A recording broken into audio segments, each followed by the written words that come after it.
Você já deve ter gravado algo com a sua câmera e pensado, puxa, isso não ficou tão bonito como nos filmes que vejo por aí. Isso acontece porque nos filmes que você assiste são feitos ajustes de cor, luz e contraste. Estes acertos são chamados de Color Correction e você confere mais detalhes sobre ele agora. Você sabe o que é telecinagem e marcação de cor? Para falar um pouquinho mais sobre isso, nós vemos aqui nos Estúdios Mega, uma das maiores empresas do ramo no Brasil, para conversar com o colorista Rogério, que vai explicar pra gente como funciona esse Photoshop dos vídeos. Se a gente for assim ver a história do telecine, ele foi criado basicamente no final da década de 50, para transferir um material de película para passar numa televisão, num canal aberto de TV.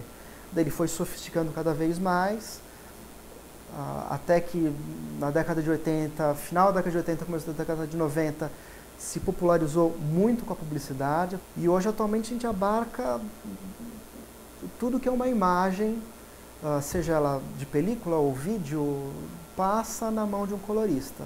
Então foi filmado isso aqui num set de filmagem, o negativo original, ele passa num laboratório cinematográfico onde ele é revelado. Revelado isso, a gente tem uma imagem negativa original nessa película aqui, que a gente pega essa película, faz todo um processo de carregamento aqui, e daí a gente vai ter uma imagem no nosso monitor de vídeo lá. A película é, sem dúvida, até hoje, a melhor forma de você capturar a sua imagem. O cinema nasceu do celuloide, não tem muito jeito, ele veio de um suporte que é a película cinematográfica, né? Não é à toa que a maioria dos fotógrafos e diretores, quando chegam com um material que foi capturado em câmeras boas mesmo, mas sabendo que parte de uma matriz de vídeo, não é à toa que ele chega assim, poxa, eu quero que meu filme tenha um look assim meio de cinema. Estamos voltando para a película, né? Telecinagem é basicamente o processo de você passar um material que foi filmado em película cinematográfica, seja ele 35 ou 16, para algum meio eletrônico.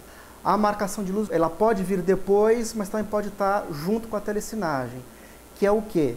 É você corrigir esse material que foi telecinado, né, foi passado num telecine, para que as cores fiquem agradáveis, para que você tenha uma imagem boa. Esse processo pode atualmente ser independente de uma telecinagem. A imagem não precisa vir de uma película, por exemplo. Um arquivo digital, o arquivo em vídeo, também pode sofrer uma marcação de luz, que é basicamente você deixar a imagem boa ao olhar e depois, artisticamente, conversando com o fotógrafo ou com o diretor, colocar algo a mais nessa imagem, que a gente chama assim do look final da imagem.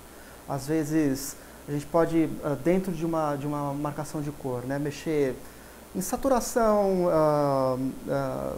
contraste, brilho, seletivamente mexer algumas cores, ou às vezes todas as cores de uma imagem, tudo isso contribuindo para contar bem uma história e às vezes acrescentar alguma coisa diferente à imagem, né? Então, na verdade, a marcação de luz é meio que um gargalo final da imagem.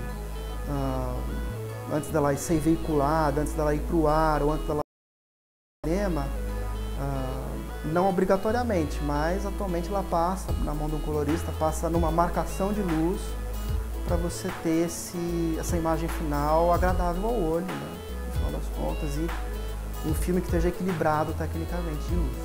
E hoje mesmo as novelas, elas têm a mão de um colorista ou algum tipo de correção de cor aí, antes de ir para o ar, por mais simples que seja.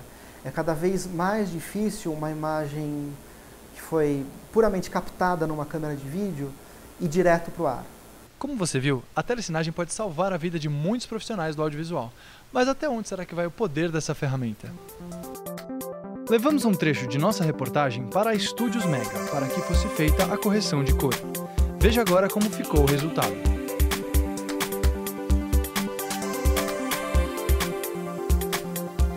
Mas será que é possível corrigir tudo com a Color Correction?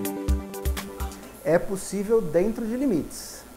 Tem um limite aí que a gente tem sempre que pôr na balança o quanto da sua imagem original pode ser preservada, ou a gente ainda pode recuperar da sua imagem original sem criar muito artefato ou muito ruído. Às vezes a gente está forçando tanto essa imagem, querendo recuperar essa imagem que veio meio distorcida para a gente começa a forçar tanto a imagem que no final a emenda fica pior que o soneto, né? Mas em 80% dos casos a gente salva assim muita coisa e é possível recuperar com a melhor qualidade possível.